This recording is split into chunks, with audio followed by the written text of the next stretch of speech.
सद्गुरु, ग्रंथों में लिखा है कि इस दुनिया में जो कुछ भी हो रहा है, साथ ही हमारे जीवन में जो कुछ भी होता है, वो पहले से तय है। किस ग्रंथ में ऐसा लिखा है? कम से कम मैंने यही सोचा कि कुछ चीजें करना हमारे भाग्य में लिखा है, चाहे जो हो जाए। अगर ये सच है तो हमारा किसी न किसी दिन मरना भी तय है, तो दुनिया में हमारे जैसे लोगों का क्या काम है? निश्चित रूप से मरना हमारी किस्मत में है।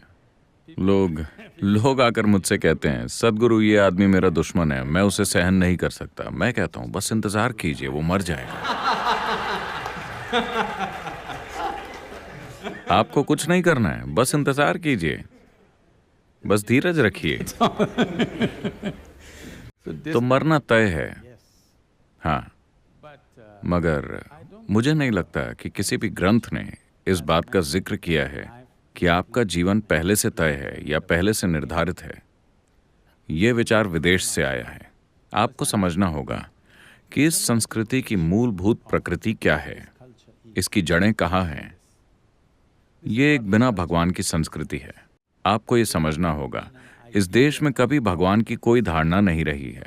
वो धारणा विदेश से आई है। मैं इसे ठीक से समझाता हूं, क्योंकि इससे बहुत से लोग नाराज हो जाते हैं। हमारे पास कई देवी देवता हैं, कई सारे। हम 33 करोड़ जैसी किसी संख्या की बात करते हैं। ये सारे देवी देवता कैसे आए?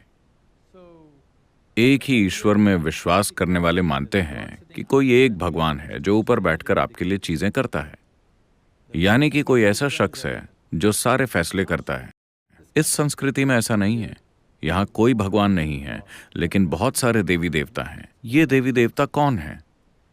अगर आप पीछे मुड़कर देखें तो आपके पास जितने देवी देवता हैं, उनके लिए जिस शब्द का इस्तेमाल किया जाता था, आप देवी हैं, वो है यंत्र। उन्हें हमेशा यंत्र कहा गया। यंत्र शब्द का अर्थ है मशीन या उपकरण या औजार। जब मैं हमारे योगिक मंदिरों को उपकरण कहता हूं तो लोग आहत हो जाते हैं। सद्गुरु ऐसा मत कहिए, ये हमें अपने जीवन से भी प्यारा है। मैंने कहा, अगर आप इससे आहत होते हैं तो आप आश्रम आइए। मैं आपको आश्रम में प्लम्बिंग का काम दूंगा, बिना किसी उपकरण के। आप अपने नाखूनों और दांतों से 3 दिन तक आश्रम में प्लम्बिंग कीजिए। 3 दिन के बाद मैं आपको एक चेन रेंच या स्पैनर दूंगा। आप उसकी पूजा करेंगे या नहीं? आप उस औजार की पूजा करेंगे या नहीं अपने सारे दांत खोने के बाद? तो औजार की ताकत, हमने उपकरण या औजार की ताकत को हमेशा से जाना है। हम इंसानों के रूप में इस धरती पर जो कुछ हैं, वो उन औजारों की वजह से हैं जो हमने बनाए हैं। अगर हमारे पास औजार नहीं होते तो एक कुत्ता भी हम पर हावी हो जाता है ना? हाँ या ना? It's only because of the tools human beings have become who they are. केवल औजारों के कारण ही इंसान वो बन पाया है जो आज वो है। स्क्रू ड्राइवर भी एक औजार है, मगर कुछ सूक्ष्म औजार भी होते हैं। ऊर्जा के औजार, व्यक्तिपरक औजार, जो जीवन के अलग अलग आयामों को खोल सकते हैं। इसीलिए हमने हर आयाम के लिए एक अलग यंत्र, एक अलग संभावना बनाई, क्योंकि हम साफ तौर पर जानते थे कि इस यंत्र के बिना हम कभी इस संभावना को नहीं छू सकते। हम उसके आगे झुकते हैं और उसी की पूजा करते हैं, क्योंकि प्रार्थनाशील बने बिना ये आपके काम नहीं आएंगे। हम साफ तौर पर जानते हैं कि भगवान हमने ही बनाए हैं, बस बाकी लोग इसे भूल गए हैं। तो यहाँ हमने आपसे कहा कि आपका जीवन आपका कर्म है।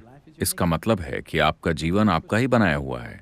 तो पहले से तय होने का सवाल ही कहाँ है? ऐसी कोई चीज इस संस्कृति में नहीं है। धन्यवाद सद्गुरु। पर एक डॉक्टर के लिए सोचना खतरनाक है कि सब पहले से तय है।